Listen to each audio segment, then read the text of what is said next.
Zidane Daney, Electro Ninja here, and welcome back to Electro Ninja's Lab.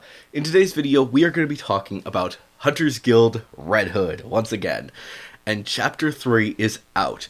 So, big reminder to everyone who is wondering, yeah, now is the time to read these. I've been telling you guys since the beginning, if you guys haven't been reading these, read them now. Viz will probably only have these 3 chapters until next week. Maybe they'll come back once the first volume is out, but that's a long ways off. That's at least a year from now, which we could have over 70 chapters by that time. So, seriously, start reading these. This is the only way that you're going to get them for free. So, yeah, definitely read them. Anyways, guys, welcome back to Electro Ninja's Lab, like I said. And today we are going to be talking about Hunter's Guild Red Hood. And of course, the chapter starts out exactly where we left off. Our main character ready to take down the frickin' werewolves. The 2 werewolves are still causing huge amounts of chaos within the hamlet. And with that, our main character, Velo, whatever his name is, as well as Grim, are doing their best to make sure that everything is taken care of. But it's also really interesting the way that Grim handles things. Grim immediately took down one of the 2 werewolves, knocking him down, putting him down, ready to be taken down.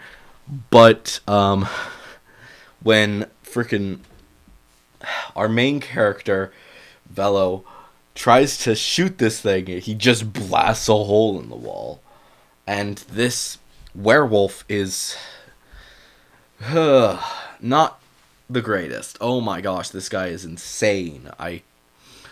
He is powerful, and he is going to cause a lot of mischief moving forward. With this character, we get to see some really awesome moments of our main characters doing some really awesome stuff against these guys. But the big thing about this chapter is showing us how to kill werewolves. Because previously, the only werewolves that we've seen dead is, well, the first one, who was killed because they caused an explosion inside of her. So, yeah, obviously, that can't be the only way that you're going to be handling werewolves moving forward, because that's not going to be something that you're going to be able to do every time, especially considering the fact that she is an old werewolf. But the other 2, yeah, those ones are going to be tricky, especially since they're young and powerful, and they are only going to be getting more powerful as this part continues. Or at least the one is going to be continuing to get more powerful. Because, of course, he decides to kill his own brother by smashing his heart. Which we now understand the only real way to kill a werewolf is to destroy their heart. And if you don't do that, the werewolf can regenerate. Which, honestly, not that surprising, all things considered. Come on, these things are monstrous. And the idea that you can destroy every single part of these guys except for their heart, and they would still be able to come back, is terrifying. But it also kind of makes sense. And it's also a really interesting factor, because one of the biggest issues that many fans have with the 2 biggest regenerators in Marvel history, Wolverine and Deadpool, is what do you need for them to come back? Some people have theorized that all you need to do is you need to destroy the brain for either of them, and then it will completely rework their when they regenerate, they won't have any memory, because obviously there's some stuff that goes on there. But no, Deadpool has had a hole in his head before and has regained everything that happened. So, yeah, the uncertainty has always been there, and you're not really certain if there's any way to kill these 2. And if you're going to be doing something with regeneration, it's actually a really good idea, especially if they're villains, on how exactly you're going to be able to kill these things. And luckily, our creator has decided to give us an exact reason and an exact way of how werewolves are killed. Their heart has to be destroyed. And with that, it means that that these things are not going to be able to continue going even if you destroy every last bit of them, except for their heart. If they continue going because of their heart, then yeah, that's not going to be fun. But on top of that, we also get to see some special techniques, which I'm honestly just thinking it's going to get worse and worse as we continue with the series, because if a werewolf can get super buff just by ripping their muscles intentionally and regenerating them super fast to get massively bulky, ready to destroy everything, yeah, there has to be some callbacks to that. It's going to happen again and again that these werewolves are going to be doing that. Probably mostly foolish ones, like these two young ones. But it does make us wonder, what exactly is going to be happening in the future? Are they going to continue to be doing something as stupid as that and keep regenerating? Or is it even stupid? Is it a wise choice for them to do? Are there other techniques that we have no idea if they exist yet? That is something that is going to be really interesting to see, because the fact is that there are still tons and tons of werewolves that the Hunters Guild is probably going to be going after. And our main characters are probably going to be going after quite a few. After the hamlet is saved, what's next?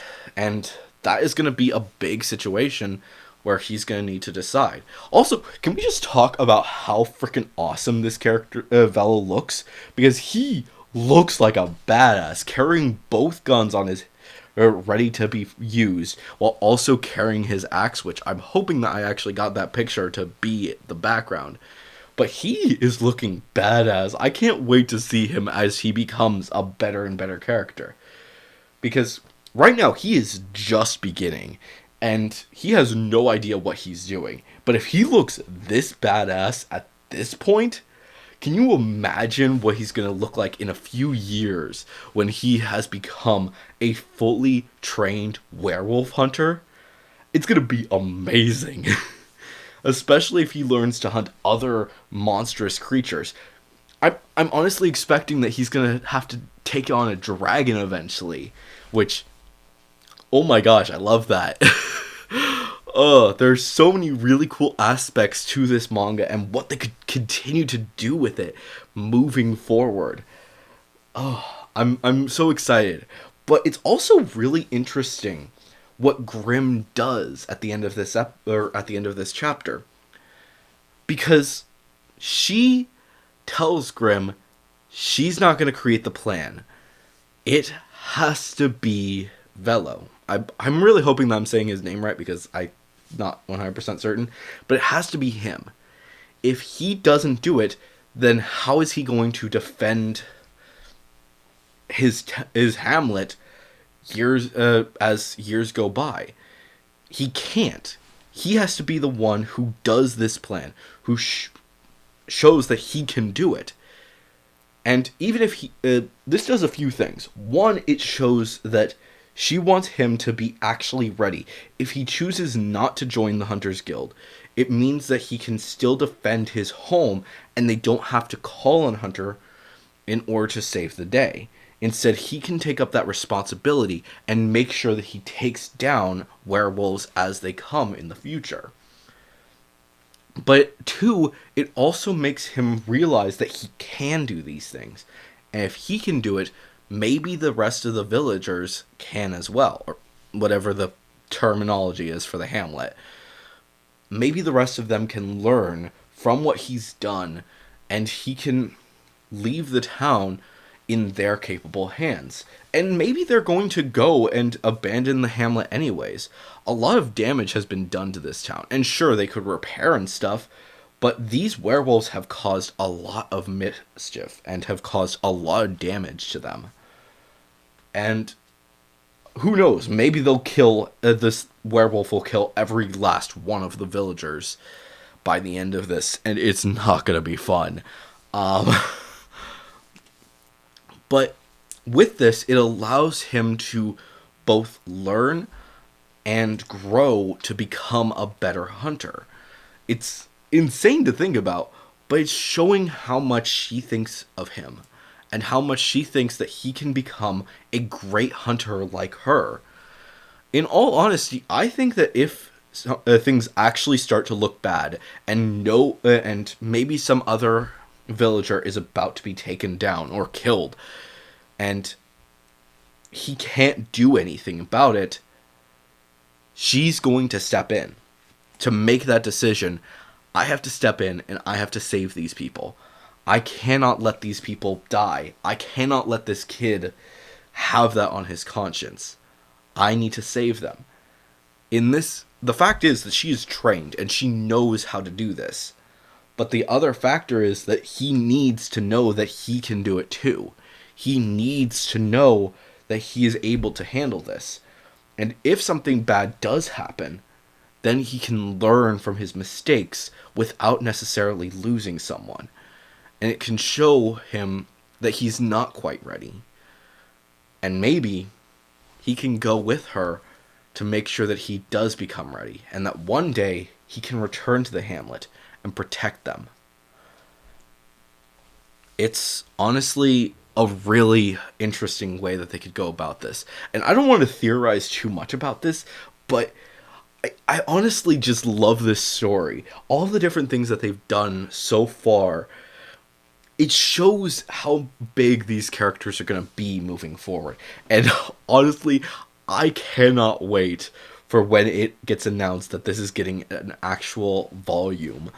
I am going to buy it as soon as it comes out, and you can expect me to actually do a review of it again. And to remind people, hey, read this because it's amazing and you need to read it. And of course, I'll obviously probably be mentioning over and over again, hey, read it, please, it's really good, for years and years to come, but you'll see how that turns out. But honestly, like I said, I love this series, and I love the way that the creator is going about with the story moving forward. And everything that they could do with this story, I'm excited. I'm excited to see what they do with this entire story, because this is a bit horror, but also it's just a shonen series. This is amazing, and I am so excited to see how exactly they're going to play it out. And I feel like this is going to be one of the new big three. After, once My Hero Academia is over, that generation is going to be past. And with that, it's going to be time for them to decide, okay, who's going to be our next carrier? Or they're going to be looking to see, okay, who's going to be the next carrier of the Shonen Jump? Because, sure, there are thousands of great manga and anime, but I think this is going to be within the next big three. I don't know who the other two are going to be, but I'd say this probably replaces Demon Slayer, with possibly something else replacing My Hero Academia eventually. Not exactly certain what, but definitely something is coming. And we're going to have to see exactly what that is, because things are just going to be getting more insane and more exciting as things continue to wrap up and get crazier as new series start to appear. But anyways, guys, hopefully you've enjoyed this video. If you did, please make sure to leave a like, leave your thoughts and theories down in the comments below. If you guys have anything that you want me to talk about for this series, seriously, let me know, because I want to talk more about this series, and I want to know that you guys are actually really interested in this. I can see that you guys have been watching these videos, but seriously, please, let me know that you like this stuff. Of course, if you guys haven't subscribed yet, please subscribe and ring that notification bell. Leave your thoughts and theories down in the comments below. Make sure to say theory review if you guys are leaving a theory. And of course, if you guys do want to support the channel even more, then definitely head down to the description and check out all of our links down there, including our social medias, our other channels, and ways you can support us financially, including the merch store, the book, and of course our Patreon, which a big thank you to our current patron, Sheeny. But anyways, guys, I've been Electro Ninja, and I will see you guys next time. But on!